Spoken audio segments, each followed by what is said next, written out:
didn't commit a crime Correct. 13 years ago, but he did, and now he needs to serve his time. President of the United States dictates what happens in the federal BOP. I don't really like talking politics. I would be blind and negligent to say that politics don't matter when it comes to us and our husbands, and unfortunately they belong to the state. Prison life is just one thing that makes you who you are. It's not your whole identity. This question is, do you believe you will ever be united with your man outside of prison walls, since both of your men either have LWOP or a death sentence? You know, this probably sounds crazy and everyone's going to be like, you're insane. But I have to believe that one day Joseph will be free with me. I know I have to be real with myself because I live in Louisiana. Part of my soul, part of my everything in my being, part of my being truly believes that something is going to happen good for Michael because he's had nothing but bad luck.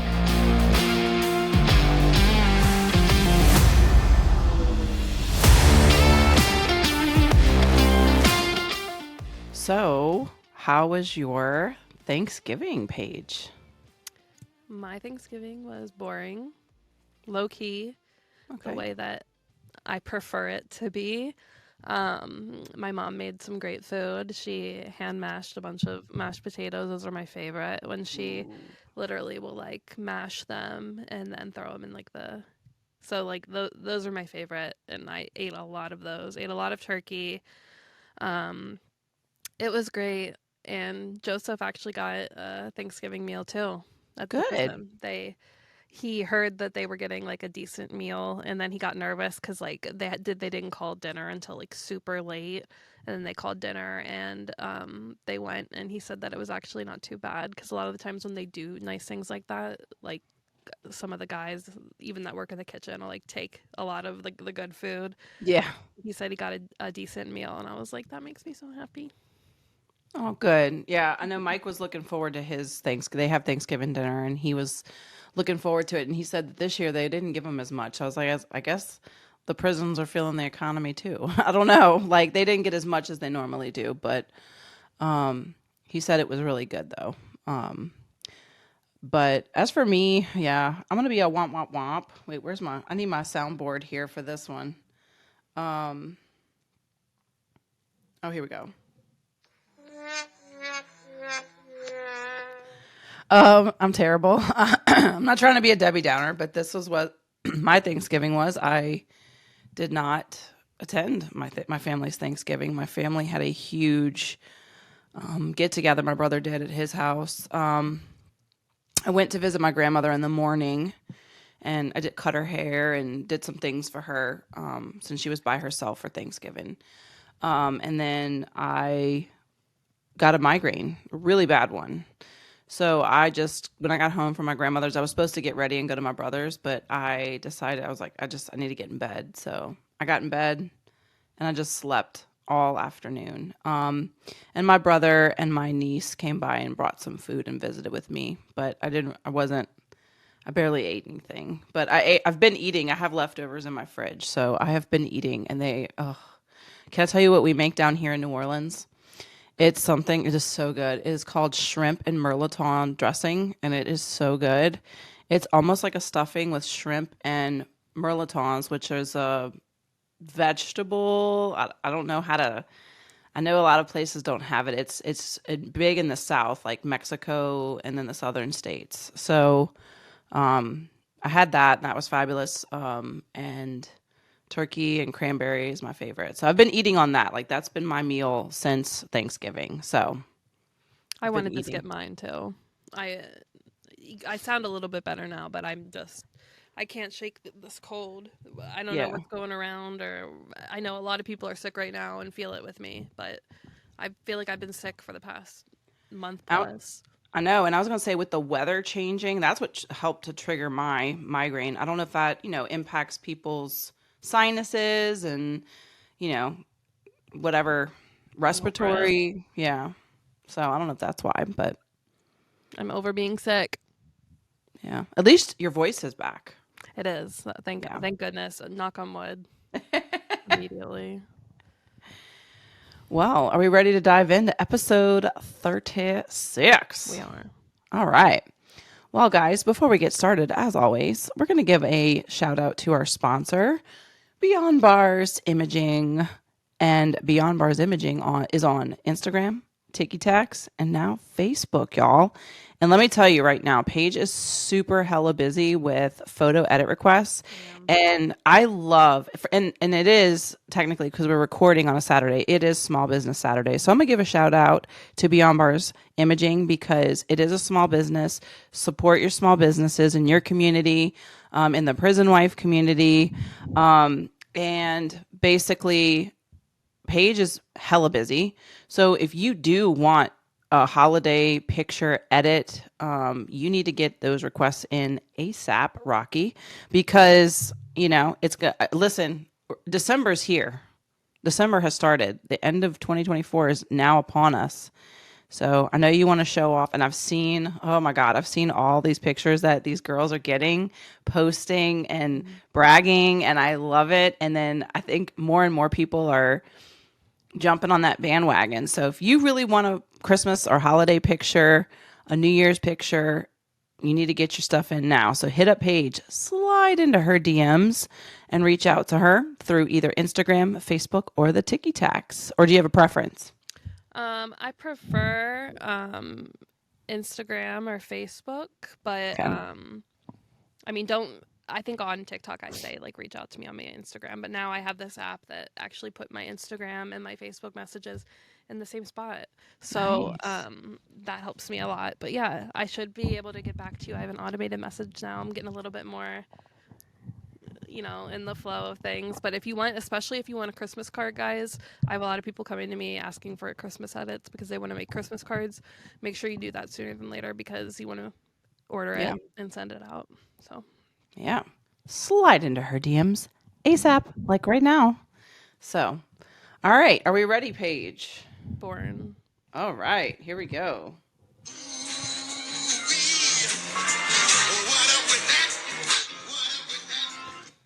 All right. What up with that legislation? Paige, do you have anything? I had one article that I came across that I wanted to kind of just like bring up because I was like, wow, I can't believe this is not like more public news. Okay. But The Guardian reported that inmates in Virginia Red Onion State Prison, that's what it's called, have been intentionally burning themselves in protest of what they describe as inhumane conditions.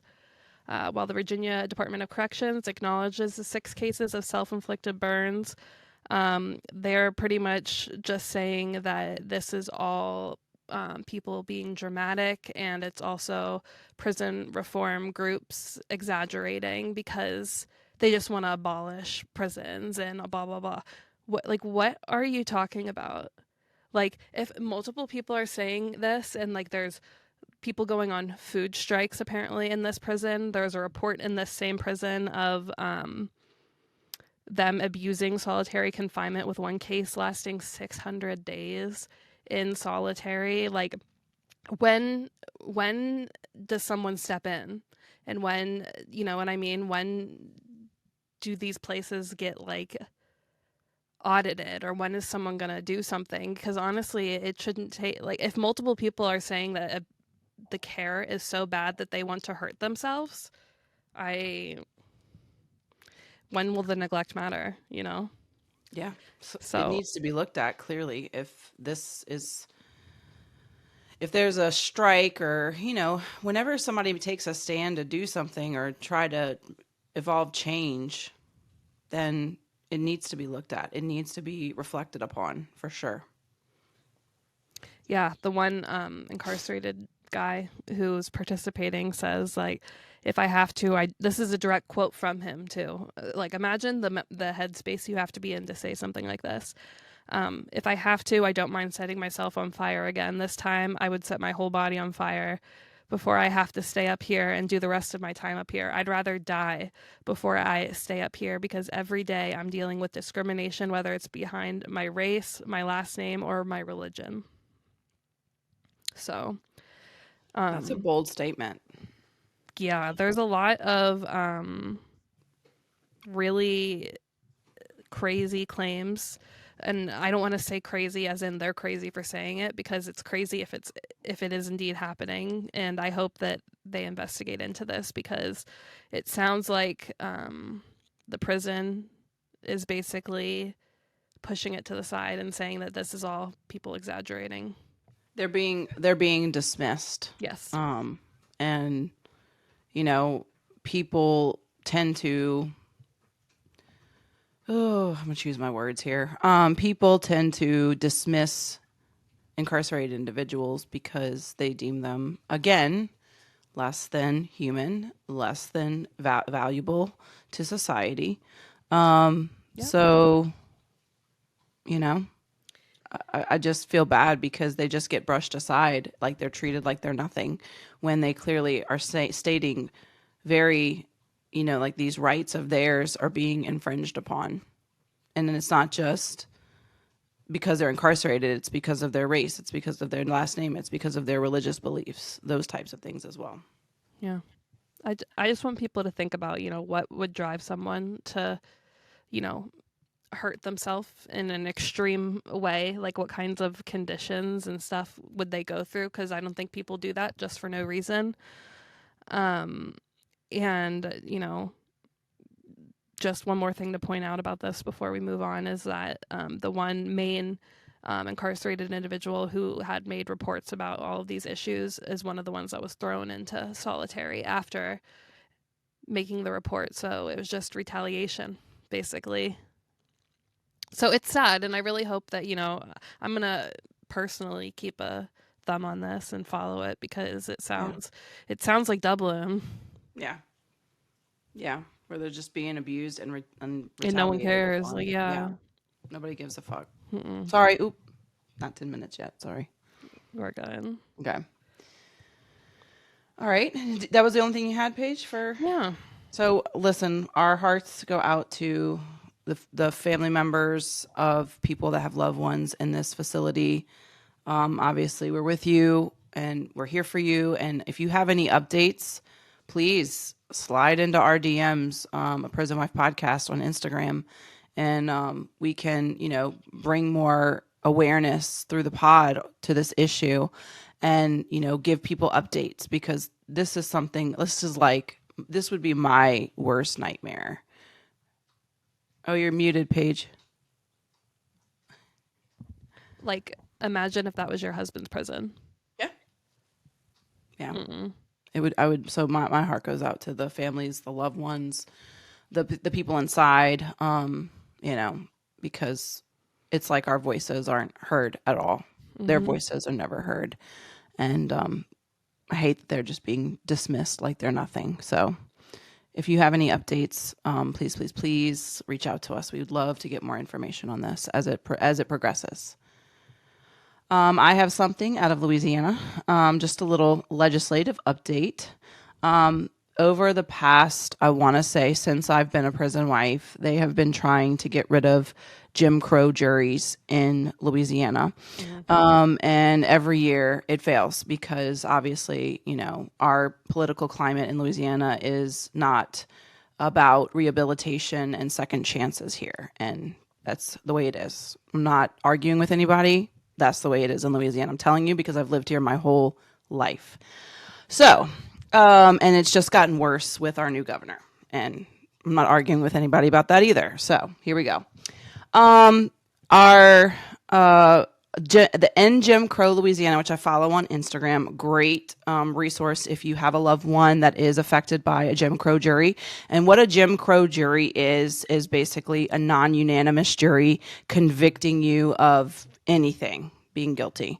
So you can have 10-2, that two people do not agree that you are guilty, and you still get charged as guilty. It is deemed unconstitutional by the United States of America. The Supreme Court deemed it unconstitutional. However, Louisiana still does not want to give second chances to the people that had non-unanimous juries. And basically, they're saying it can't be retroactive. Well, our legislative friends at End Jim Crow Louisiana put out something, and Justice is Justice's Promise, another nonprofit organization for criminal justice here in Louisiana, said that they will bring a bill to the legislature this spring.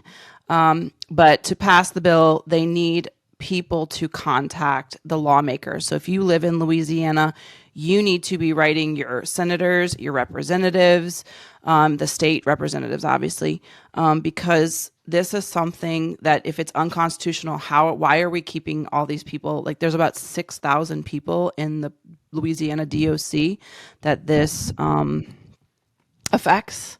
Maybe even more. Maybe my numbers are off, but somebody, if they know, correct me. I want to say it's about 6,000 people that this could impact and give them a second chance at getting a retrial, getting resentenced, something. So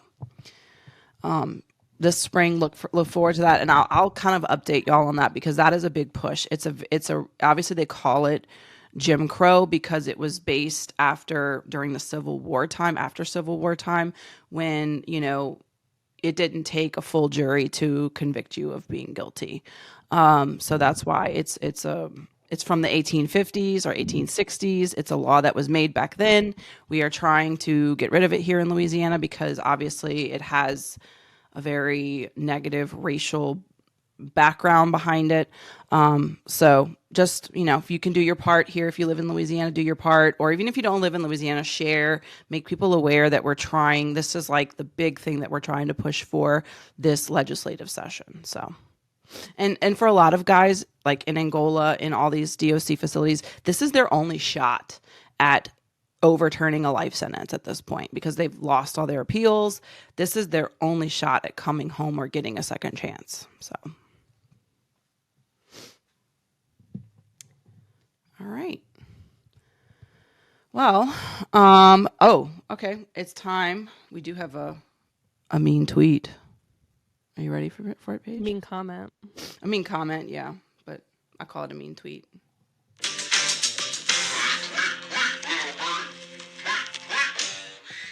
And we got this one this morning. It's fresh off the press. All right. This was commented on our YouTube, our latest episode 35, Prison Babies.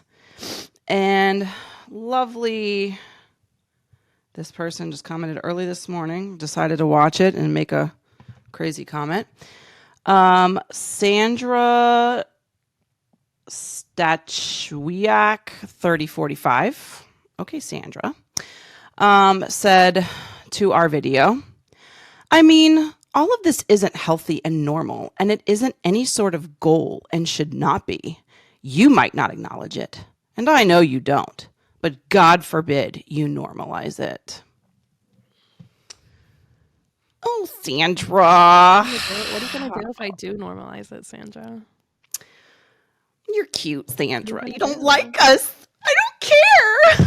What are you going to do, girl? I'm like, are you tempting me with a good time? Like, what are you going to do? Sit down. Be humble. Sit down, Sandra, and be humble. Guess what, Sandra? I don't think we were talking about making it normal. I think we were talking about the fact of the matter. I think we were talking about the situations. For example, the baby that exists now in the situation down in Florida where they're both incarcerated. Are we going to pretend the baby doesn't exist? Yeah. What do you want to do, Sandra? It's a life, Sandra. Yeah, like I don't like. I thought that's what I thought that was the part that everyone cared. Yeah. About. We were discussing a situation that happened. We weren't taking sides. We were actually discussing both sides of the issue. Mm-hmm. And I don't know if she's just talking about the baby situation or being a prison wife. And if she's talking about being a prison wife, some of us love our person, our husband, our spouse. So you don't take vows seriously? Okay. She wants us to leave, like, especially the people that were with their incarcerated husband before, leave them, because Sandra said that God forbid you make this a thing. Sandra's not going to like that. You need to leave your husband. Yeah, I hope nobody ever in your family has to go to court or go to prison, and then you have to stick by their side. Yeah. Sandra. I just want to say, Sandra, whatever your name is, I don't love when people put words in my mouth, and that's kind of what you did with that whole comment. And I would love, and this isn't even me being a sarcastic bitch, which I am half the time, and with this response I kind of was. I would love to have a convo with you, girl. I'm looking the camera dead in the eyes. I'd love to talk. And if I'm not being rude, I would love to talk about it. So if you are curious about prison babies and stuff, like I'll even take some of your rude language. I don't really care. I'll talk. I'll educate you. It sounds like you're kind of curious, so let me know. Well done, Paige. I love that. Because, ooh, I'm just going to say, it's cute, Sandra. I'm not going to be as... It's giving. You took the time to sit there and type that out, and it didn't even really make sense. And you know that she sat there and backspaced it because it didn't make sense. And it was no context behind it. So I don't even know what she's talking about. Is she talking about the baby part, or is she talking about being a prison wife? I don't know. And you didn't even leave a timestamp. I'm like, what am I addressing, Sandra? Fill us in, boo-boo. Please. It's Wild Baby. Sandy. It's It's Wild Baby's new account. Yeah. All right. Well, that was our mean tweet. So our main thing that we wanted to try today, and Paige brought this to me, and I was like, I've seen this done, but I've never had the balls to actually do it. Mm-hmm. She posted some anonymous, like you coming to us, asking us anonymous questions and us answering them, obviously. So, these are not like the normal Florida Fred questions. These are actually through, what is it, NGL? Not gonna lie. Yeah. Not gonna lie. Okay. So, Paige, I'm gonna let you read through these because boy, did we got some good questions, some interesting questions. We did. So, and we didn't get any that were like, I'm not gonna lie, I kind of was like hoping that we would get like some like juicy tea, like someone that wants to know some tea about one of us, but no one did that yet. And maybe y'all were just being polite, but I feel like if we do this again, like, I mean, I'm open to answering questions that people think that they are scared to ask me. Like, you know what I mean? Yeah. I'm an open book too. Okay. Shit, I talk about Mike all the time on Patreon. Yeah, right. His whole life is on Patreon, so. Mm-hmm. Okay, so we did not get that many, but we have a few that we can answer and go over together. The first one we got was, how do you handle family or friends trying to set you up on dates and not taking your relationship seriously? Ooh, yeah, because this is my life.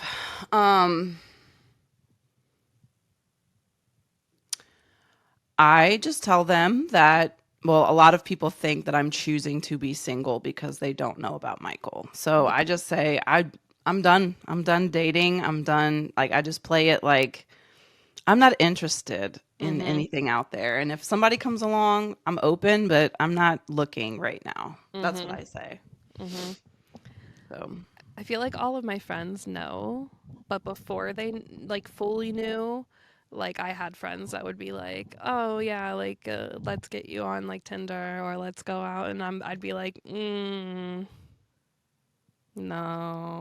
But I feel like now that it's like a known thing, that's something I don't have to deal with. But I feel like that is such a struggle for people that are in that situation where they can't and they're constantly being hounded, especially some people's families I know are so crazy about that shit. Like they want them to like get married and settle down and like aren't going to be happy until they do that, which is crazy. But it happens. I would just say any advice that I could give is, I always say this whenever you're talking about prison wife life or talking about your loved one or stating your boundaries, you have to be confident in what you say, because if they see like you being insecure and that comes out in your body language or the actual words that you're saying, well, I don't know, like that stuff, people will jump on that. Yep. So you really have to set up your boundaries and be confident in yourself and say, I'm happy. This is who I'm with. So please stop trying to set me up with other people. I'm Yeah. not interested. If it turns into a disrespect thing like that, where it's someone specifically knows that you're with someone who's incarcerated and they're doing that, I think that's when you have to like have a serious talk and be like, listen, at this point, you're not only disrespecting my loved one, you're disrespecting me because this is what I want and you aren't listening. Yeah. Yeah. You may have to say, let's sit down and have a chat. Let's go get coffee and just politely tell them like, Mm-hmm. If this you is care who I about what I want. want, Yeah. like, I'm happy. Like, I think if you say like, I'm happy, this is who I want to be with, and you say it with confidence and, you know, and establish those boundaries. And if they keep pushing, then you have to let them know, like, you have to be straight up with them. Like, you pushing me and keep saying this. I mean, I had to tell my mom this at one point. mm-hmm. Like, you telling me to go find somebody is not going to happen. No, like, Sorry, not sorry. my mom and I have learned that our whole lives from my mom and I get along really well, but I've like defied her my whole life when it comes to relationships. And I don't know why, but it's just, I think it's because it started at a young age where she would try to tell me what to do. And I'd be like, well, what the hell? And she wouldn't explain. And she'd just be like, because I said, or because I want you to do this. And I'd be like, well, no, you're not making sense. So it was like this constant back and forth. Yeah, push pull. But Mm-hmm. yeah, you just kind of have to, at some point, in a respectful manner. And if they come at you ugly, then you need to say, I'm not having this conversation if you're going to talk to me like this Yeah. And and at the treat end of me the like day, this. Yeah. my relationships and love life is none of your fucking business. So we cannot talk about it at all. Yeah. Like by okay. Next Número question. dos. Número dos. So this one, I'll preface this by just saying, well, I'll read it and then I'll say. So this question says, we have different political opinions. I am always wanting to hear other thoughts. Please help me understand how you could pull for anyone that was boasting on how she put away question mark. Also, how did you feel when she said that she would make weed legal after boasting about putting users away? She flipped. All right. I just want to preface this by saying, obviously, I don't want this to be a political podcast. I don't really like talking politics, but I would be blind and negligent to say that politics don't matter when it comes to us and our husbands and our loved ones because unfortunately they belong to the state.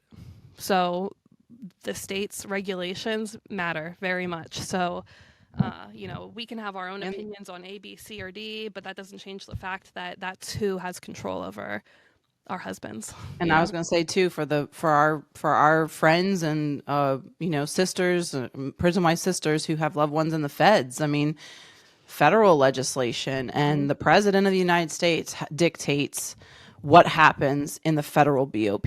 So the two go hand in hand in a sense. So that's all I'm going to say. Yeah.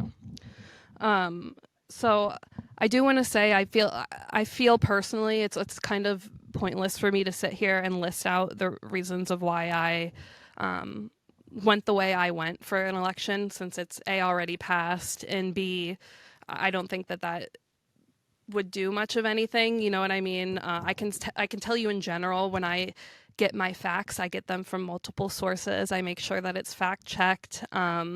And I think that that's one thing I can definitely push and challenge other people to do, especially with upcoming years and everything. Like, you know what I mean? It's unfortunate, but a lot of these social media machines are turning into garbage machines that are just pushing out whatever they want, and everyone's like, yeah, that's news. I read it. I saw it on X. I saw it on, this website, and it's just not. Like, yeah, it's a lot of misinformation, yeah. and it's a lot of fear mongering, I guess. I mean, it's just a lot of Both sides fearmonger. yeah, yeah, And that's another like I don't want to say when I had to choose one or the other.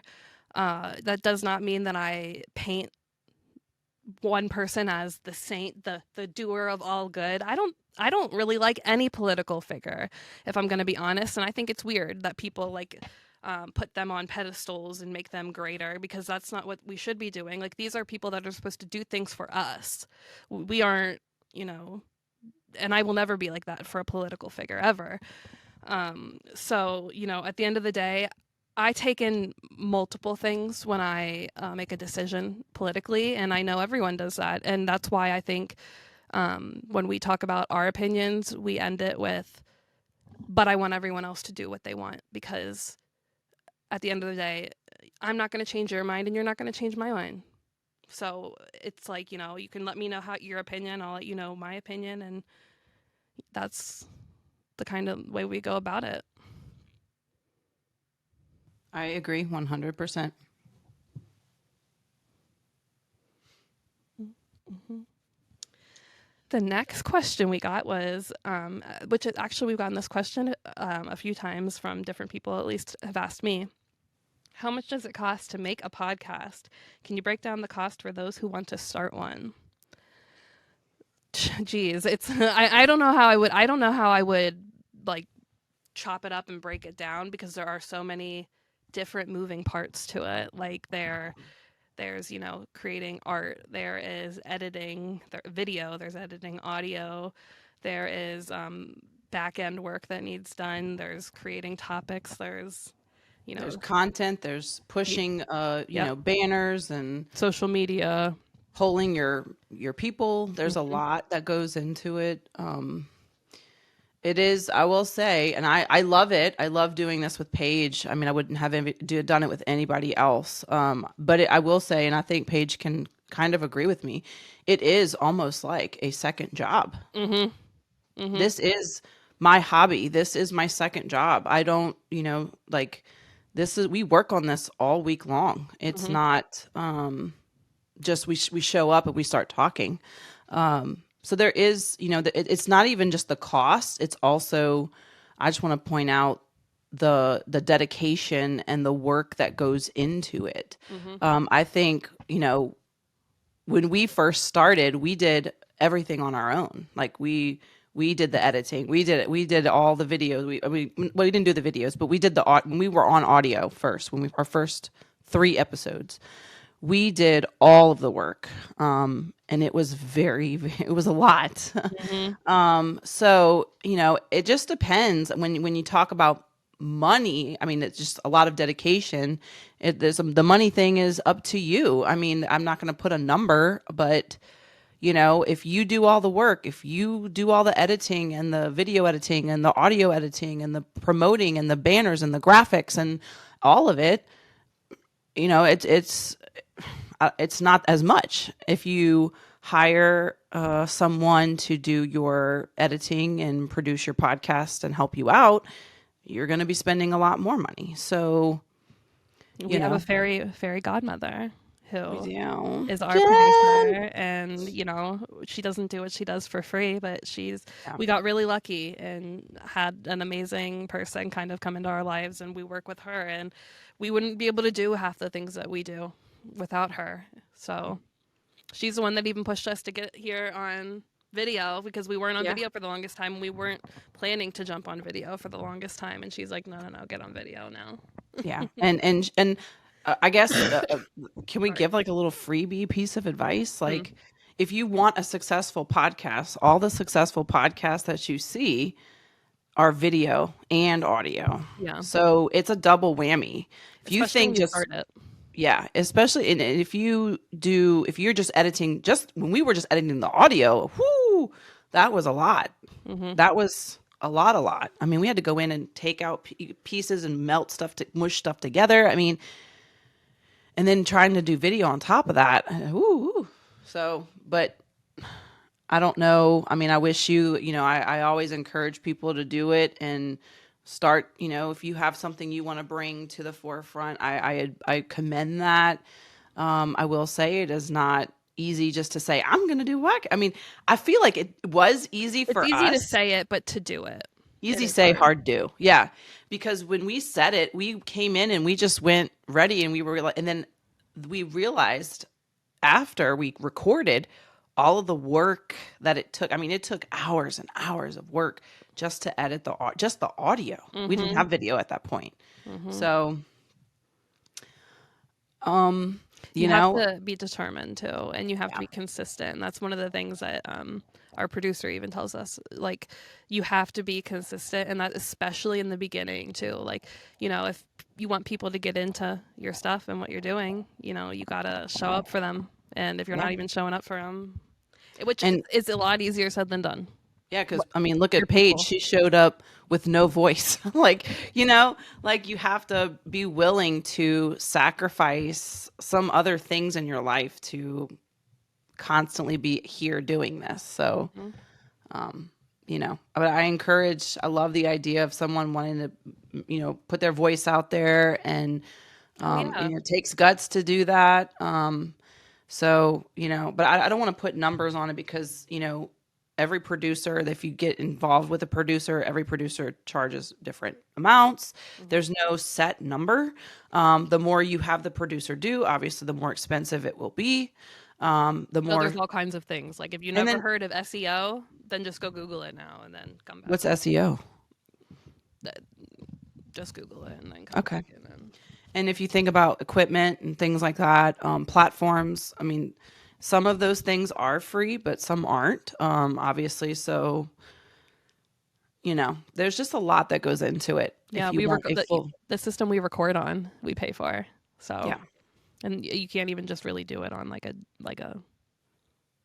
Apple yeah. Video or I think Spotify, if you just do Spotify, it is free, just the audio though. no. But if you want to really grow a pod, you obviously have to get on the successful pod level as far as like with people like Dumb Blonde. Like, we were talking about Bunny.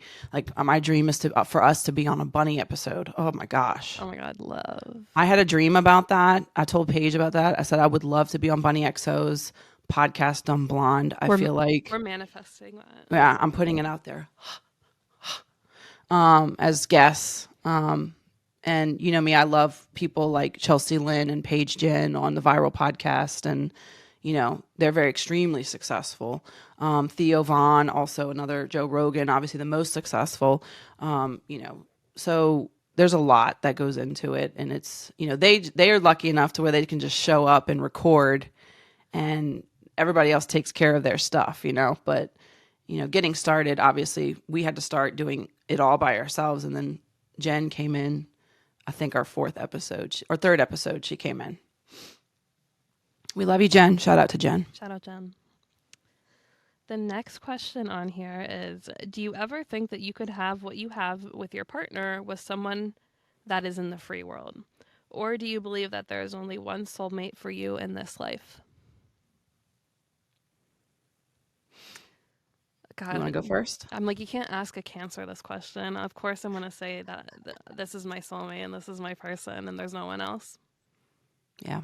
And Paige and I were talking about this the other day with our previous relationships. Like, we thought that those people were our soulmates. Like, I thought my ex-husband was my soulmate. I mean, I thought this was it for me. And you then realize, they're not, I don't know. We learned that they're not who they really are, or who for me at least, who they say they are. Or taken off. Yeah. And you're like, oh, what the fuck? Yeah. So they're not the people that we thought. And then, you meet somebody new and they're your everything. And I'll say this, like, Michael, I told my mom this. I said it would take somebody really fucking amazing. And I'm saying fucking because I'm stressing this. I mean, they have to be perfect to be better than Michael. And they would have to really sweep me off my feet to the point where I would fall out of love with Michael, which I don't see that happening because Michael is the other half of my soul. I 1000% believe that. I have never met someone who compliments me and, like our chemistry is just so on point. Perfect. Yeah. Yes. And so when you have that, how can you how can anybody like out here beat that? I No. just, I'm not saying that there's not somebody out here, maybe, but I feel like I have the best of the best right now. I have the best relationship I've ever had in my entire life. And I'm in love from 8 years ago. I'm more in love now than when I started this relationship. And I appreciate my spouse, and my spouse appreciates me. And I don't take that lightly. I don't take it for granted. So just to have somebody out here, no, like I said, they would have to be so freaking amazing to blow me out of the water, for me to say that Michael is not my soulmate. I mean, they would have to be something out of this world, which I don't think is out there. Updated. I don't think it's out there. I'm just saying. And I know Michael is my true other half, because I felt connected to him as soon as I saw his picture, as soon as I read his profile, and I never had that before with anybody else. So I don't know about you, Paige. I relate to that completely. Like when I remember reading Joseph's like profile on his pen pal on the pen pal page, and I remember reading it and being like, I don't know. And this is like a cancer thing that I talk about all the time. When you read something or see someone's face and you just know that they're going to be in your life for a long time, or they're going to be important to you. That happened to me and I was like, oh no, because I remember being like, life without parole, blah, blah, blah, like California, like literally setting myself up for not wanting to have any romantic interest. And none of that stopped me. And I'll just say the opposite. I don't think there could be anyone that could ever, you know, change my feelings for Joe or make me feel the way that he makes me feel. And I I know that because my other relationship that I thought was my forever, like I know what it feels like to think that you're in your happy forever, and now I know what it actually feels like to be in your happy forever. And I'm like, okay, like I know now, like I'm good. Period. Period. And 100%, because yeah, it's just, it's like night and day. It is like night and day. So, and listen, I see people out here and they're good looking guys. Don't get me wrong. I mean, I can admire an attractive man, but it's not about the looks for me. It's Mm-mm. about how they treat me and how, I'm in love how, with a how brain. what kind of person they are. Wait, what'd you say, Paige? I said I'm in love with a brain, Yeah. a big It's brain. here and here that really shows like that to me, that's I'm gonna want to be attracted to. Yes. And Michael, first of all, I'm gushing on my husband. Sorry. This is how much I love him. He meets all of my boxes. He checks all of my Felt. boxes, physically, spiritually, emotionally, all of it. So to me, he is the perfect man. I mean, I know he's not perfect, far from it, but Perfect for he's you. perfect for me. I mean, the only situation that's not perfect is the situation, Yep. obviously, but the person is perfect to me, for me. I know. Joe and I talk about that, especially at family visits when we just lay there and everything like feels perfect. And like I just like look at him and I'm like, can you imagine if we were like able to just like be free and like live a normal life? Like how amazing. Like I literally don't think I would ever have like anything to ever be mad about ever. Like if we Yeah, ever like got into a fight or anything bad happened, I'd be like, tell me to shut up yeah, because you're here. yeah. And I think as prison wives too, we learn to not take, because a lot of couples out here in the free world take a lot of shit. I mean, I know I was like that with my ex-husband. Mm-hmm. I took a lot of shit for granted. And as prison wives, we learn to not take things for granted because Yep. things are so precious to us. So I would hope, like you said, out in the free world, if we can handle this, we can handle anything, because we know at this point we've gotten what our dreams have come true. We're with each other, and this is perfection right here. Mm-hmm. Even if we have to struggle, even if financially we have to struggle, it's still perfection. Mm-hmm. This question is, do you believe you will ever be united with your man outside of prison walls, since both of your men either have LWOP or a death sentence? And, this probably sounds crazy and everyone's going to be like, you're insane. But I have to believe that one day Joseph will be free with me. And you can think I'm crazy. That's fine. That is what, that's how I get through these days. And if that doesn't happen, all right. Yeah. I think we talked about this on a previous pod. Like, I know I have to be real with myself because I live in Louisiana. But part of my soul, part of my like everything in my being. I'm not going to cry. Part of my being truly believes that something is going to happen good for Michael because he's had nothing but bad luck with everything. Yep. And part of me believes that one day things will change for him and he will get some type of resentencing, plea bargain or something to change the course that he is on right now. Mm-hmm. The sentence that he's serving right now. You should. Even though I tell myself, be real, be real, be real, be real, I want to believe with all of my heart and soul. And part of me just feels it in my gut that this is not the end for him. Mm-hmm. And I know I have to prepare myself for the atrocities that might happen. I truly believe that something good will come and some change will happen to where we will get a second chance or he will have a second chance. I think so too. We have to think that. And his case is a perfect example of one that absolutely should be looked at again. Yeah. Yeah. We have to, or else, you know what I mean? Like, especially even for when it comes to our men, because I can't imagine what it feels like. Like, we know how it feels to be us sitting here feeling these feelings. I can't imagine to be them feeling those feelings, and then they also feel our feelings too. So, Yeah. I remember in the beginning of our relationship, Joseph said that he felt bad being in a relationship with me when I could be with someone out there. Like, he's almost like, oh, I'm so great, and is that fair to me for me to be? And I was like, that's like, I didn't even ever expect him to say something like that. And I was like, what? I remember being mad. I remember being like, what the heck? So what? You don't want to be with me? Like, my automatic, like, it's like, no, he just cares. Yeah. And I think that shows that he's a good man because, a lot of guys take people for granted, whether they're inside or outside. I'm not going to, say one blanket statement fits all. I'm trying to get out of the sun here. Sorry, y'all. Sorry for the squeaks.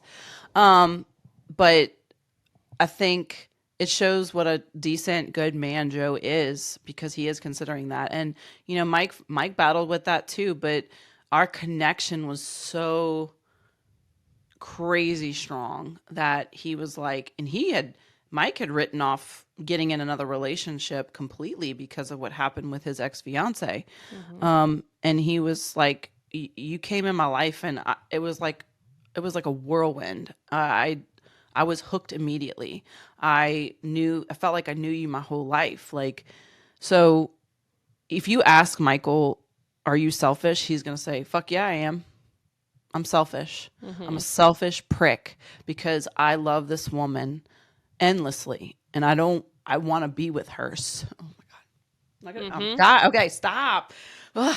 I want to be with her so bad that I'm willing to do whatever it takes to be with this woman, Mm-hmm. So, okay.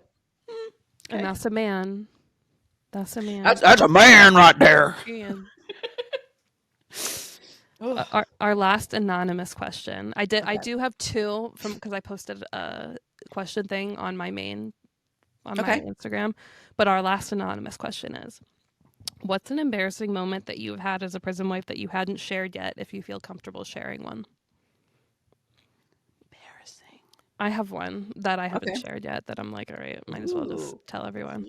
I'm ready. Got my drink. So this was my second visit to see Joseph ever. It was after he had just moved to not the facility he's at now, but a different one.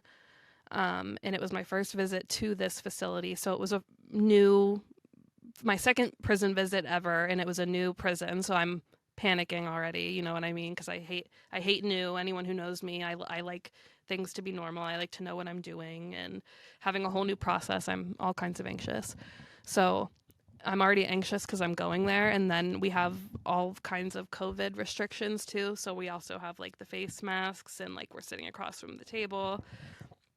All I know is that when they had us like walk through a gate, and all I know is that I walked on the wrong side of the walkway, and someone in a tower yelled at me and said that I had to get on the other side, and I was like, and I like did, and then I was walking into like where the guard place was, and I all I know is that I was like, I feel like I'm gonna throw up. I feel like I'm gonna throw up, and like whenever I get that feeling, it's like coming, and I was also scared because I was like, I don't want to throw up and then have them think that I'm sick and I can't go in or I have COVID.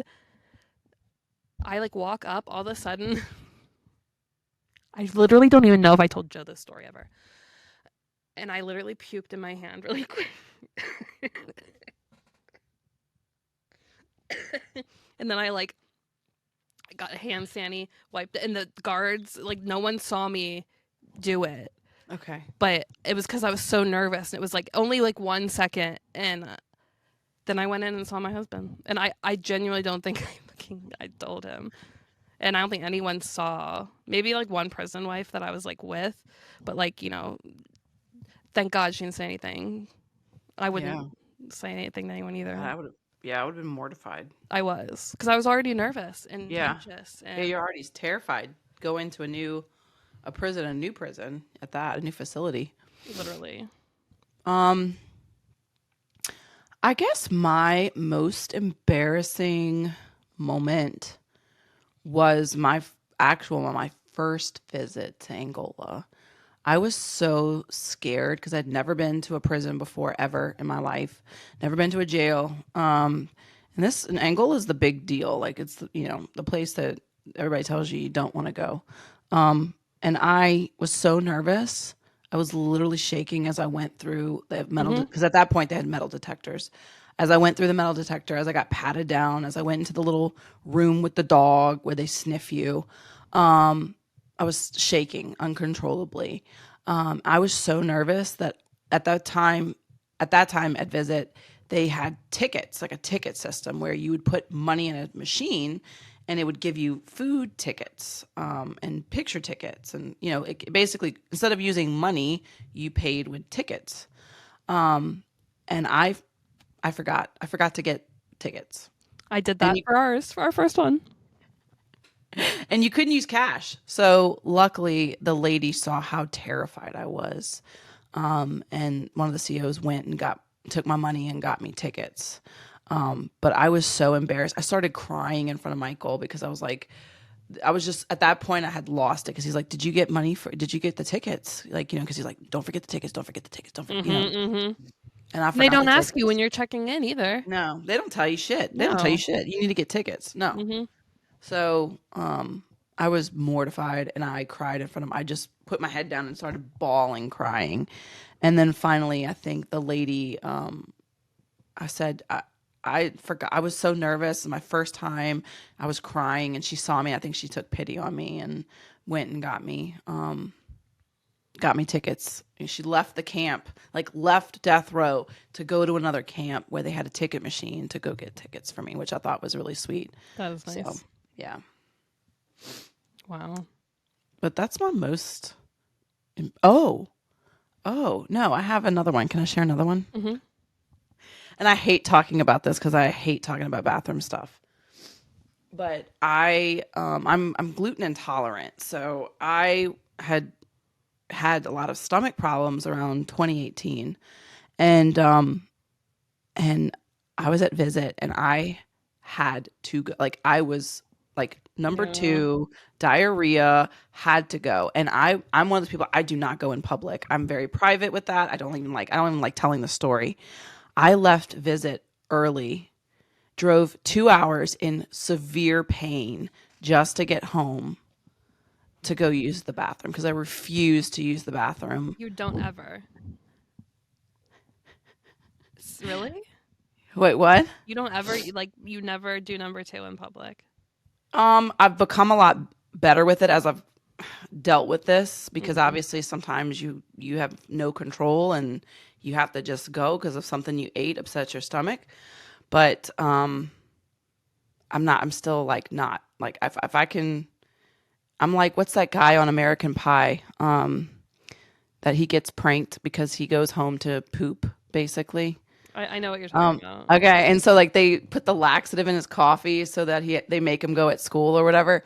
I'm that person. Like I will go home. I will go out of my way to go home to do that because I'm not doing it at the prison. I don't need people hearing me, especially if you're like having really bad stomach problems. So that was the most embarrassing for me to tell Michael, I have to leave because I really have diarrhea.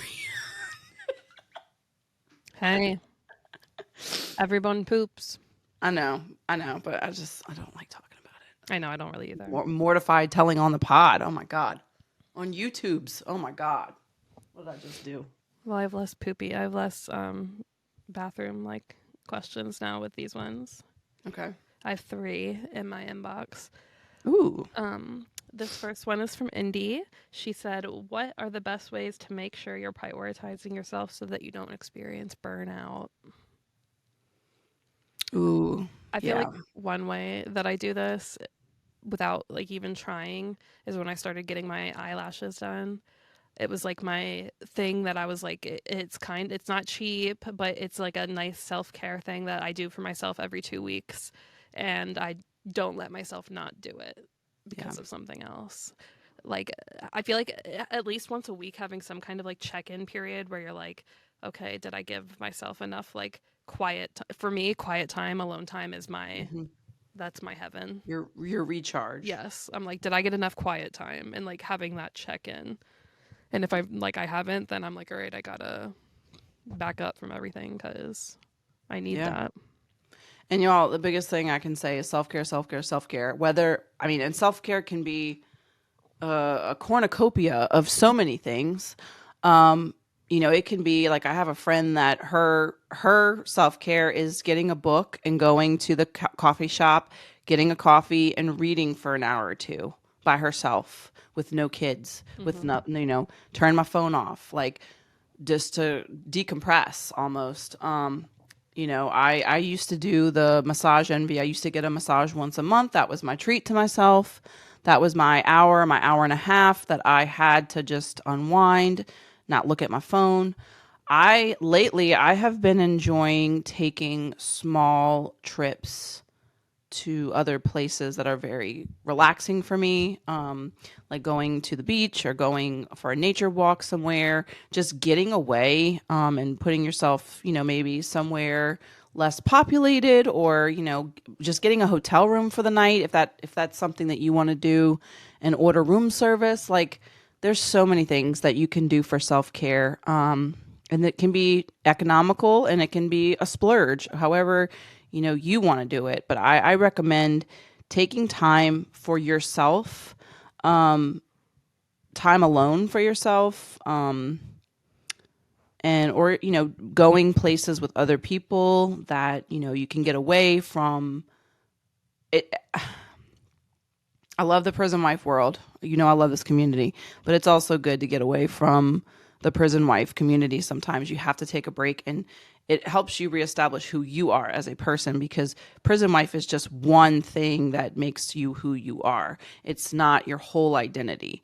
And sometimes we get so wrapped up in it, we get lost in it. So I just say you have to do stuff for you as a person, not about your spouse or your boyfriend or your fiance. It's just about you, not about anybody else, just you, whatever that may be. The next question I have on here is another one that Joseph and I actually talked about recently. Are there times when it feels like loving someone incarcerated is just so unfair to yourself? I feel like you you got to be honest. Yeah, it is sometimes unfair. Like, you know what I mean? Like, you can see Yeah. other people doing things and be like, damn, I want to do that. Like, even like one time having that experience is like gut wrenching. You know what I mean? Let alone all the time when you go out and see people. It, it's a lot. It's a lot of sacrifices.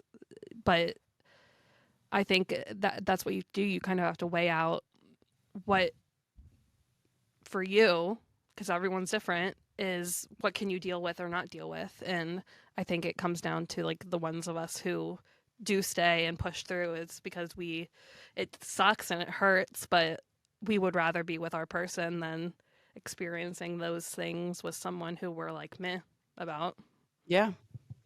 Yeah. I mean, I think you hit the nail on the head. I think it is unfair and it's not unfair. I mean, I think, obviously we choose to stay, we choose to love, we choose to be with the people we want to be with. And at the end of the day, I mean, yeah, there's a lot we don't have, but look at all the beautiful things that we do have Mm-hmm. that a lot of other couples, I mean, because listen, I see my friends on Facebook, they're putting all this stuff on Facebook about how happy they are in their marriage, and then their marriage is crumbling, in real It's life. always the people that feel the need to like post all those things that are like Yeah, it's like it's like whoa. excessive, like extra. Yeah. So, I mean, you know, I like Paige said, I don't want to be with somebody just to be with somebody out here. I want to be with somebody that I truly love and care for, and I want to work on having a life with. Whatever that life for Michael may be, I'm saying I want to do my life with him. Doesn't matter whatever the circumstances are. It doesn't matter. I We'll want to figure it be. out. Yeah, and you're right. It's not fair. It's not fair to It me. isn't, and you Yeah, can say it, scream it. I'm not going to argue with you. It's not fair to me. I have to give up a lot to be with Michael, but that's something that I consciously, as a 41-year-old woman, Yep. choose to do. Hmm. Which is why we don't need people from on TikTok coming and being like, "Hey, this is what you're doing. Thank you. Already know, Yeah, but you're done. thanks. You're done. You're done. That's what I say. You're You know, done." I just think there's no argument. I'm not here to argue with people about it. I mean, you're Mm-mm. saying the same shit I've heard a billion times, so you can get off your hill. I choose to do this. Michael is the man that I love, and it's not fair to me. I have to sacrifice a lot. I have to No, give up a lot. I wish that. But I wish my husband didn't commit a crime correct. 13 years ago, but he did, and now he needs to serve his time. Yeah. And And I'll stand I'm here. that doesn't mean that I don't love him any less or I'm going to give up and say I don't want to do this. I mean, Or that and you listen, think his crimes are okay, or it doesn't mean yeah, anything other than you're a solid ass bitch. I'm a wife who is sticking to the vows that I said in 2019. Burr. So, and that's my choice. The last one I have are what are some things that completely shocked you about becoming a prison wife or this lifestyle? I have positives. I actually have positives. I feel like I thought, I had no clue about the prison wife world until I met Michael. Um, I never thought about it. I never even, I never thought about it before. And I have to say, it was very pleasantly surprising to see a community of women support each other and Mhm. be there for each other and educate each other and help each other out and just be so kind and loving. On the flip side of that, I've also seen the very ugly side of the prison wife world. And that's also very shocking how people can be um, just hostile. People in the prison life world and people outside of the prison life world. That too. I was shocked at how much stigma there was Inside. inside and coming outside, obviously, but also inside for sure. I feel like I was more so shocked by the way that some women act because I feel like I had never really been in like a woman solely focused community where like um, there were like negative like people or people that just wanted to start shit or stir the pot or and like as people you guys might know if you've been in certain like Facebook groups or other groups like they exist and they're there and it's like it's scary and it's even scarier when like you meet people and like you think you found like a genuine person and you become friends with them and then like they quickly like either like show you a side of them or you know make you uncomfortable, say something about your loved one or something and it's like whoa like okay like it's not just like you know minding your own boundaries, it's like your loved one too and it's like you know you're not just worrying about yourself, you're worrying about like I don't want to say anything wrong to the wrong person or give info about my loved one to someone who might run and tell someone else and things that you've never really had to think about. I remember when I started editing pictures, I had one really nice prison wife who I'm still friends with to this day, who was messaging me back and forth just being like sweet and she was like, oh, your husband's at California in California and I was like yeah, she was like what prison and I like told her and she goes, baby, this is where I'm going to stop you. And she said, there are a lot of evil women, unfortunately, out here that you just need to say, like, have them ask you that question and you answer it. And you already gave them too much information that they don't even need to have. So she was like, even things like that, like, don't tell someone that. And, like, that was, like, her, like, you know, kind of like that was one of the I will never forget it because I remember at first when she did it I was like thanks I guess but like definitely I'm glad that someone told me that because I was very not negligent but I'm very I mean I like to be a positive happy welcoming person and I like to assume the best of people so I just didn't expect some of the things that I learned about people I guess. Yeah, absolutely. And I know that you told me, like, you know, people have told you, like, don't, like, you know, people give you that advice, like, don't announce your family visit because somebody can call the facility and, like, Weird fuck up your things. family visit, like, crazy shit. You know Uh-huh. what I mean? Weird things that probably aren't even like things. I mean, I'm never going to bring any, you know what I mean? I'm never going to be the one causing problems at prison. So I already know that. But like, it's just women who, you know, they might be a little extra sometimes telling me these things, but I would rather just go the extra mile and listen than Yeah. not, you know? Yeah. And be cautious versus just taking it, like, just dismissing it and then something terrible happens, you know? So, But that's all my questions. okay. Well, I have a little quick story time I would like to just talk about real quick. My personal life. A few days ago, I posted a video from my. Do you mind if I tell this story, No, Paige? please do. I told Okay. Joseph about it the other night. Okay. Um, I posted a story of Gustavo on my. I have my prison wife Instagram, Gigi Taylor 26. It's not my personal one that I use for my family and my coworkers and stuff. And I didn't realize that I shared this. Well, I did know I shared the story on Gustavo's Instagram. Well, Gustavo is her dog. He has an Instagram yes. page. It's linked to her Instagrams. So she was on the Gustavo page. Yes. I posted a story on my story on Gigi Taylor and then I tagged Gustavo and obviously I shared I went to Gustavo's account and shared it on his story as well. Well, I am on an advisory board for the sorority I was in when I was in college. Now I was a sorority member, and now I'm on the advisory board. And my head advisor, my chapter advisor, follows Gustavo's page. Well, keep in mind, listen, we were in the sorority together for years. She was the president, I was the vice president. We worked together in the sorority. We've done advising since 2019. Y'all know So each other. we know each other. We're friends. Like I was stood in her wedding, like you know, like she was at my wedding, like, you know. So we are very close. And she did not know about Michael. Well, she saw that it was from the post was from my Instagram. She goes like, "Oh, must have got a new Instagram." So she went and looked at my Gigi Taylor 26 page. And I was mortified because she texted me.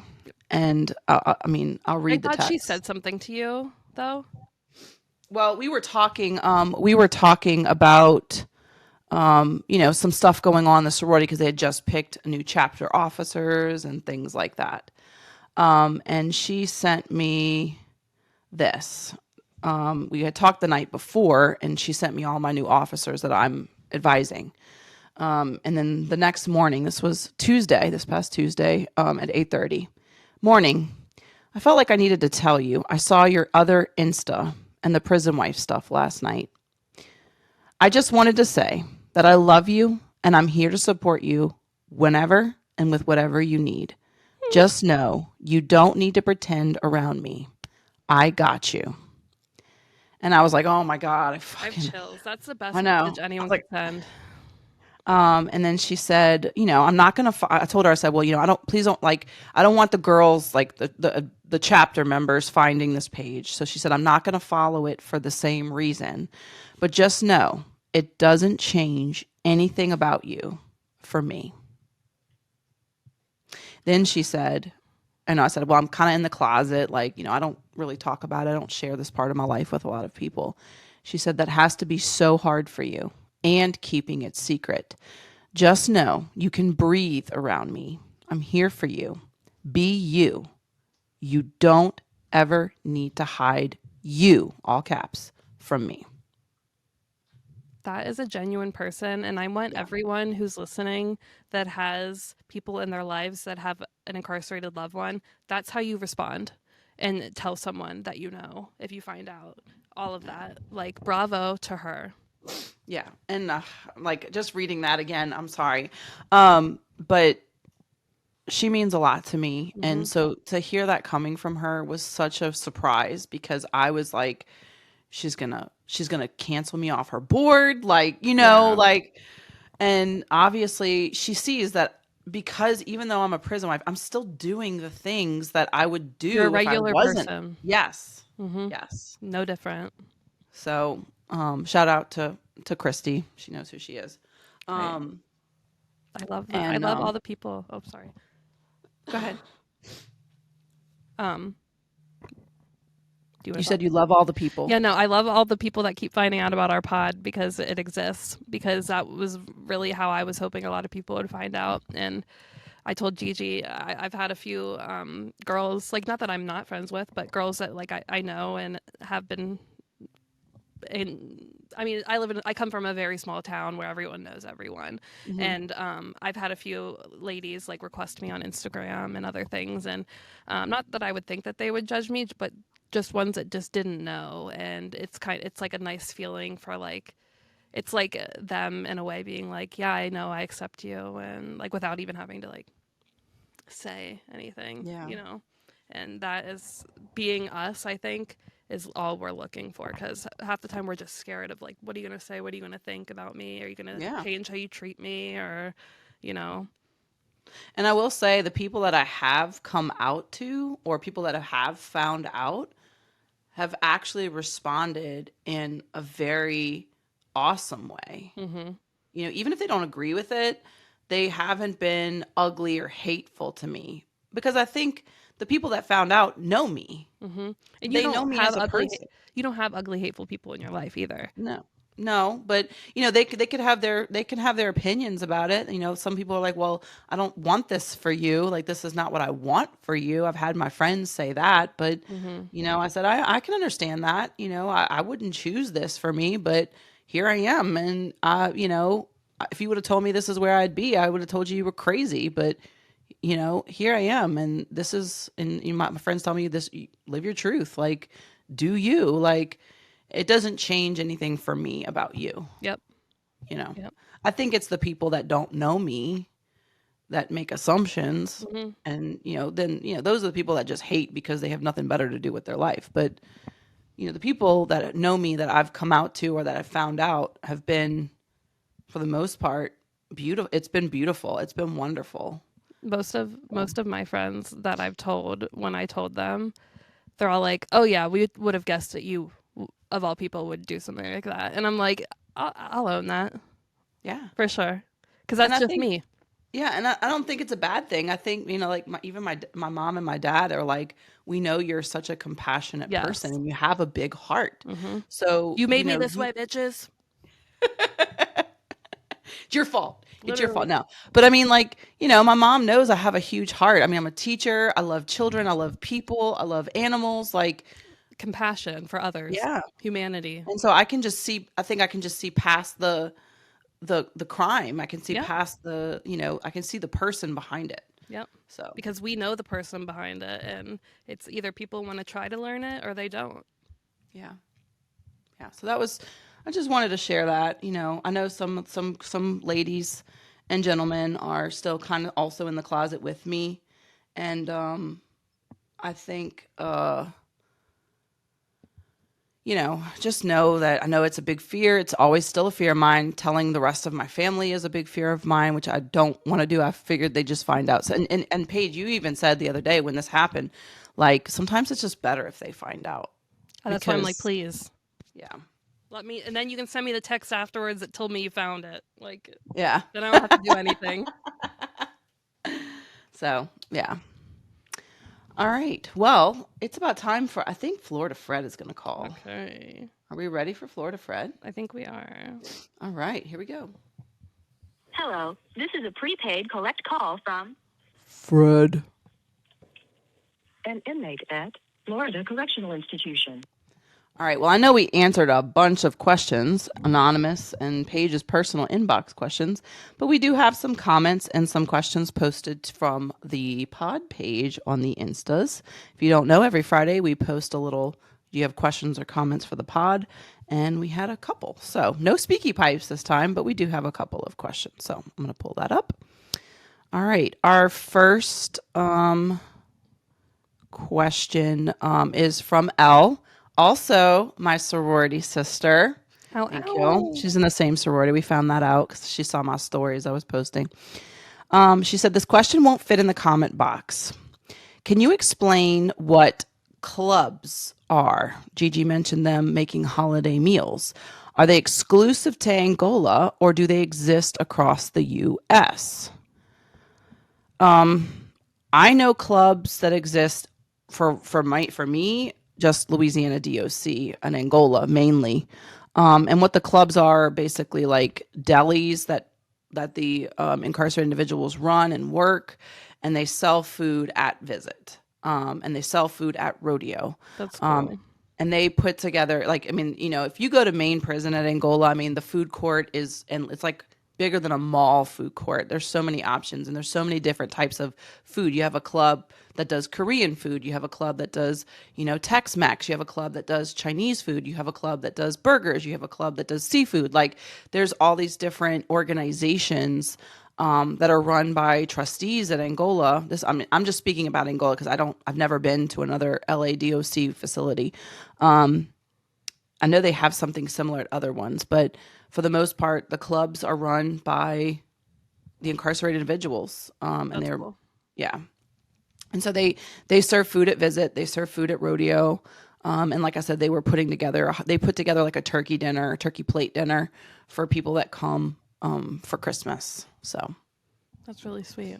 I don't know if do they have that in other places? I honestly don't know. I have no idea about any other place. I can tell you our prison does not. And I'm gonna correct me if I'm wrong, any of my California ladies. I don't believe any of them do. Sometimes there'll be like food sales where they'll work with like somewhere like a Chick-fil-A or like a pizza place or something where they can like quarterly like buy a bunch of food from like somewhere like that and then have it delivered, but there's no like incarcerated ran like other than like the kitchen. But Yeah. I know that they used to do stuff, I think, with the people who ran the gardens and stuff, but I don't even think that they're allowed to like sell their vegetables anymore. It's ridiculous. Aw. I don't really know. Yeah, But because I think that's a great idea. Yeah, I think it's great that they do, like, especially if you have a garden. I mean, what skill you're learning skills, you're taking pride in something, and you're earning. If they sell the vegetables, even if it's at like a farmer's market or something, they give it Aren't to they somebody to sell. Was there a CDCR wife that told us that they're also doing the bee thing at one of the CDCR prisons? That was at the honey thing is somewhere, I want to say in either Georgia or South Carolina. Okay. I don't know why I thought a CDCR It wife was a that it they was a were also prison, a doing it. former, yeah, it was a former prison wife who sent me that. Shout out, mama. But and I'm hoping that other programs will do that too. Like Yeah. start It's a good seeing the idea. benefits. Yeah, absolutely. All right. The next one, thank you, Elle, for that question. The next one is from Addie at Chapters and Chains. What small act of kindness has meant the most to your loved one?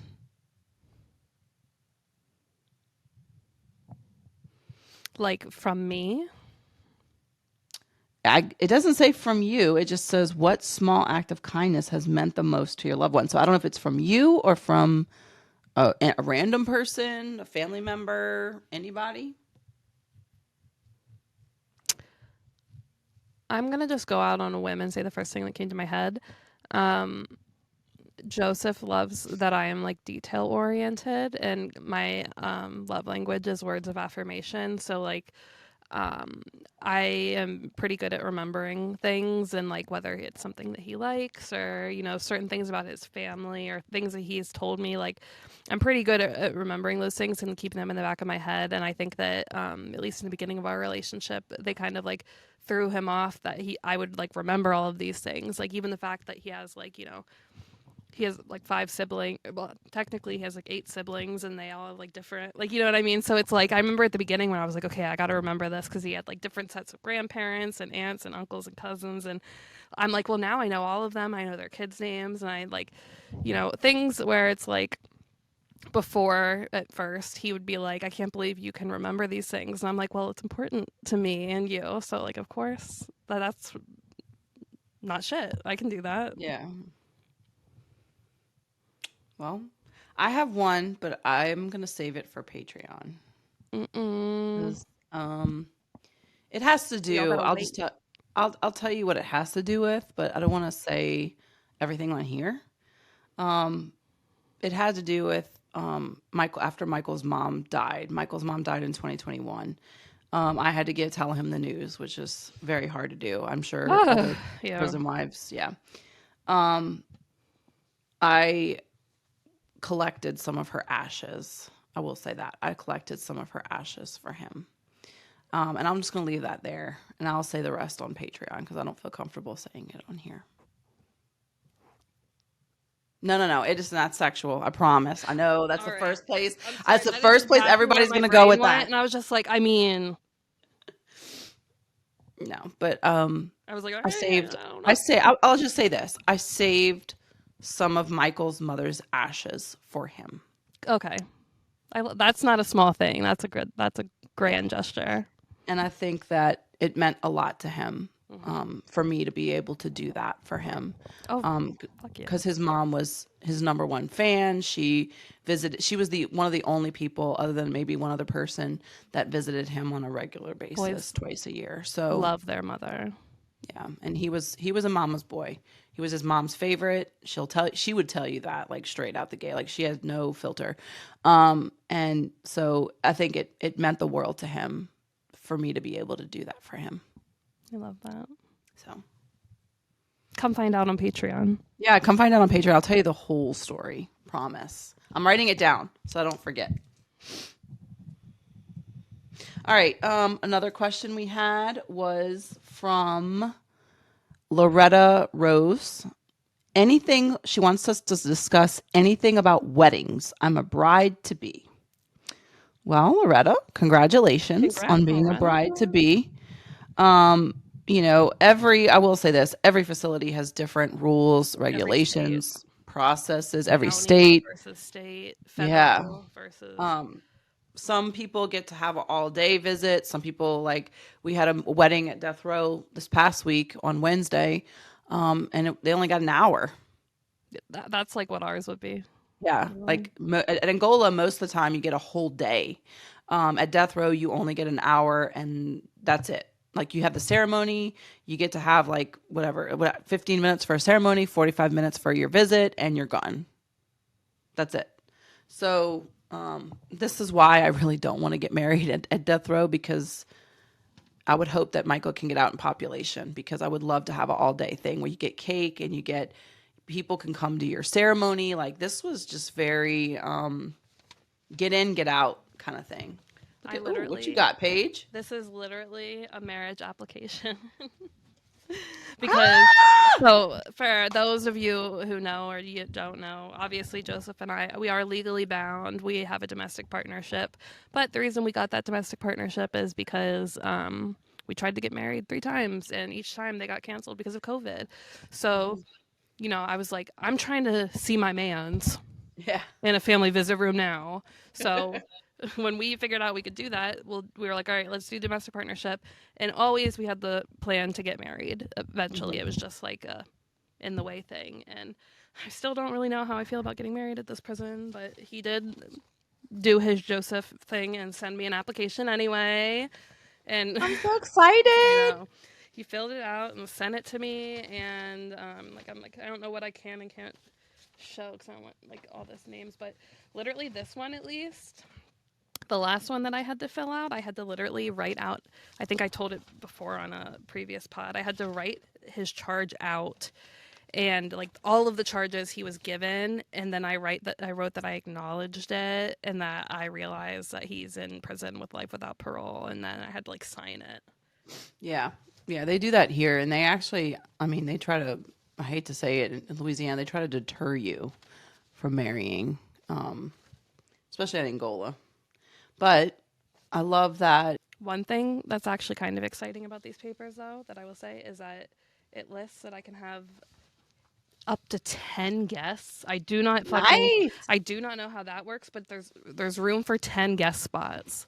Well, I know he's got a huge family, but it would be like his mom. Somebody doesn't want to go. Hey, if you would go, would you? I'll go. Oh my God. Hey. Oh my God. It'd be like a whole ceremony. I love it. But I can help you with your get ready stuff, whatever you need. I'll be your gopher bitch. Oh, Loretta's probably like, okay, and bitch, I asked a question. So I just pulled that out because that even like, I don't know if you even filled out a marriage application yet, but each prison is different and you have to do different things. So that's just another thing to kind of, I wanted to just say, be alert for you that I was not ready for the first time I had to get one. I was like, kind of like offended that they were like, I'm like, what, you think I don't know this? But they have to do their due diligence just in case, you know, for some reason you don't know. Yeah. And I would also say about wedding dresses, you want to pay attention to their dress code because, listen, I mean, maybe not so much Angola, but other places will reject your dresses and they will tell you to turn around and go change. And then you have to get married in something that you didn't plan to get married in. So just be ready. Make sure you pay attention to their dress code for weddings as well. Because every facility is so different. But congratulations, honeys. And if there's any specific questions you have, please slide into our DMs. All right. Second to last question is from Tony Vasquez. Is society judged upon the way it treats its prisoners? In my opinion, not enough. I agree with that. I was going to say it should. Yeah, they should be. Not like, I mean, look at how we treat our prisoners compared to other countries. Like Europe, they judge us. Yeah, they do. They even places like literally. I was in a TikTok chat the other day where they were talking about Russia doesn't even execute people. I just want everyone to sit on that. Let that marinate. Yep. So we're the only first world country that still does that, unfortunately. Other countries are not first world. We're the only first world, free world country that still practices Maybe this. if there was more shame brought to the way that people treat incarcerated people, maybe there would be change. But who knows? Because a lot of those people are really set in their ways, like, and they don't want to change. And they've just been fear-mongered into this corner where they're like, well, this is what it is, and I don't want to think anymore on it. Like, you know what I mean? Like, okay, thinking is hard. It's fine. I'm going to say it should be. I think the way we treat the undesirables says a lot about our character as a society. Mm-hmm. There was a quote about, you know, how you treat people that can do nothing for you is a true testament of your character as a person. So that should go hand in hand with society. Agreed. Yeah. All right. And the last one, I saved the best for last. This was great. I think I shared this with you, Paige. We got a comment. Oh, yeah. In I the read it to inbox. Joe. You did? Yeah. Because I was like, oh my God. What did he say? I'm just curious. He was just like, wow, babe, how did that feel to read that and see that? Because, I mean, once you guys hear it, it's literally everything that I ever wanted. Dreamt of, yeah. When we created this, so. Okay, here we go. I'm not going to say who it's from. She asked me not to. Hey, ladies. I hope this is okay and comes across with all of the love. Please let me know if I overstep in any way. I'm not looking for you to read this on the podcast or anything. I am. I'm sorry. I am, because it's so amazing. But I just wanted to reach out and thank you for your podcast. I started listening because I saw a clip on TikTok. And honestly, I was just being one of those nosy bitches. But then I really got into it. And you started sharing your stories and what your life is like. And my whole perspective changed. I'm getting chills, sorry. Woo. I'm from the South, and I've always had a harsh view of incarcerated individuals. But I have gained more empathy and compassion through your podcast. I am not personally affected by the prison system and started listening for all the wrong reasons. But your podcast has really changed my thoughts and opinions. And I just wanted to thank you and also make sure it's okay if I'm still listening. I don't want to overstep, and I know this is for people with incarcerated loved ones. Mic drop. Oh, I don't even know how. I still, right now, since you've read it to now, I'm like, I don't even know how to respond to it, because it's like, I just appreciate everything about that message, from the pure honesty down, because like, I would have never envisioned someone would ever send us something like that, like being so honest and raw and real and telling us that like our podcast helped them look at this situation and look at it differently, like that. Like literally, I don't think she realizes, or if she listens, like how much that comment meant to us. Yeah, it was everything. I started tearing up when I first read it, and I immediately had to screenshot it and send it to Paige, because I knew this. Granted, our podcast is for prison wives. We're here to support you, but our podcast is here to educate people that have no knowledge of the prison system or the justice system in the United States, or aren't affected. And this was everything that we could ever ask for. Changing someone's perspective to have more empathy and compassion. That's all we want to do. We're not here to glorify anything. We're not here. We make jokes. We have fun. We rant. We do all the things, but we're not here to say prison wife life is the way to be. Like, no, we're not glamorizing it. I don't condone my husband's crime. I don't glamorize this life. I think there are people that do that, and they do it terribly enough for all of us as a community. But our goal is to educate, show compassion, show empathy, and show our loved ones as human beings, and show the stigma that we have to face as prison wives because we choose to love someone who is incarcerated. And this person flew into my heart and soul and just made a point of why God put me here to do this with Paige.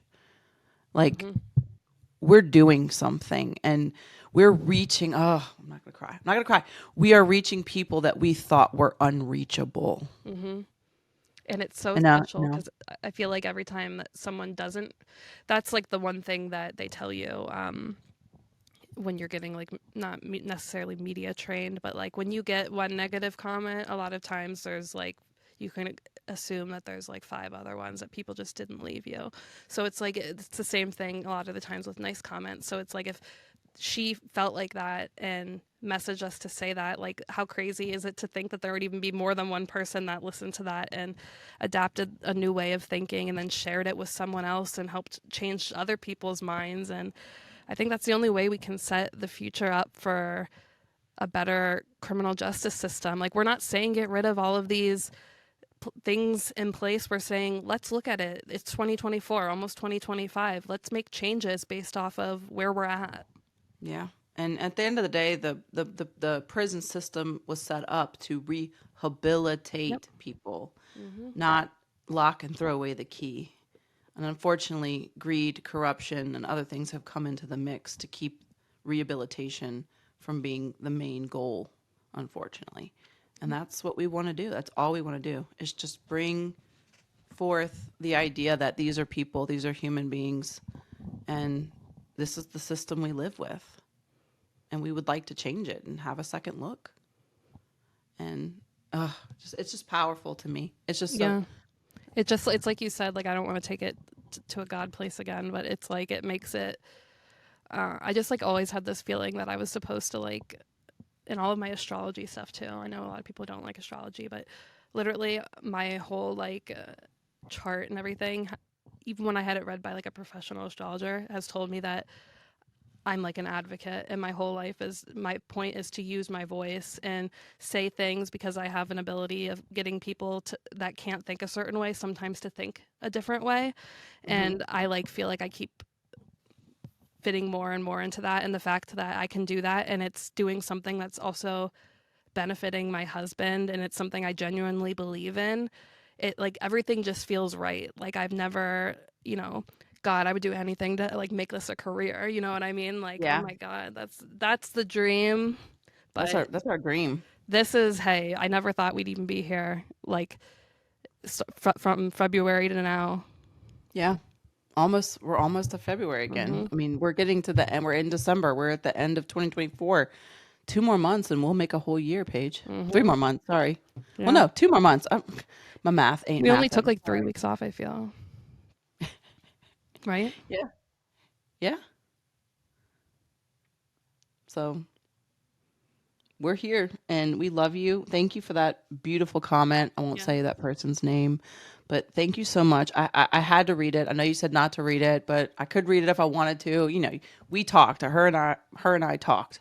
And I just had to, because this was the whole purpose of this podcast, besides supporting prison wives and helping prison wives get through the sentence with their loved one, also to educate and change the minds of people that aren't prison wives, and show that we're people. We're everyday people. Yep. We're the banker. We're the real estate agent. We're the teacher. We're the the manager. We're these people in society. We just choose, normal people. Just choose to love and not look at and be prejudiced. All right. Well, that's all of the questions and comments that I had. And are we ready for? Do we have a meme? I liked the middle one. I think that I thumbs up to you. Oh, okay. I'll share that one then. All right, so our meme of the week. Oh, yeah, I love this one. This is from our friends. Credit goes to the Prison Wife Hangout. If you're not following them on Instagram, follow them. They have some great freaking memes that we share. It says, when you tell Bay all the tea because he's your best friend. And let me tell you, this is me and Mike. I don't know if this is you and Joe, but this is me and Mike for sure. Joe knows all my tea. Even the tea he doesn't want to know. So, yes. So, yeah, we are tea people. We don't like drama, but we love hearing about everybody else's tea. Like I said, I'm the Angola Twitter over here. So, we share a lot. Mike gets a lot of info too. So, he's also the Angola Twitter. So, all right, you guys. Well, we love you, and we hope you can come join us on Patreon as well for episode 10. And we will see you guys next week. Thank you for all the things that you've done to reach out to us. I will say these beautiful comments outweigh all of the negativity that we do get online. hands down. I mean, that just it just fills my soul with so much love and joy, heartfelt, really.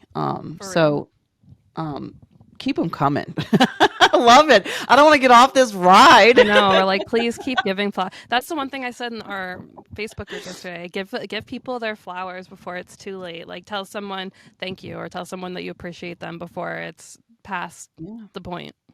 And especially rolling into holiday season, you know, these are just things that we should be doing at this time of year as well. I mean, not just all year, but also especially this time of year. So we love you guys. Thank you so much for being with us.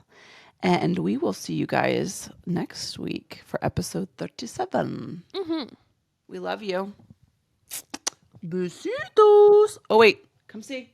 Gustavo. Come here. Come say hi. Gustavo delivered my DoorDash last night. Oh, yeah. Just so everyone knows that. I had a DoorDash driver. His name was Gustavo. I said he was sleeping, so he looks a little sleepy. Say hi, Daddy. Hello. Hey, Gustavo. Look at him's face. He just woke up. He was snoring. I don't know if you heard him snoring while we were recording. Yeah. Where's Kelly? Kelly needs to get her dog and come and she posted her dog watching the dog in the box. Oh my gosh. Where's Kelly at? I'm shouting out to Kelly. Get your baby, Kelly. Get your baby. My heart. Bye, Pussy. All right. Well, we love you guys. We'll see you guys next week. Enjoy December. Be kind, love, and be happy. Feliz Navidad. And don't let anyone steal your shine. Feliz Navidad. Dun, dun, dun, dun, dun. Feliz Navidad. Prospero año y felicidad. All right, sorry. I want to wish you a Merry Christmas. Okay, I'll stop singing. I know I'm terrible. I was into it. All right. All right. Love you guys. Love you guys. Okay, bye for real.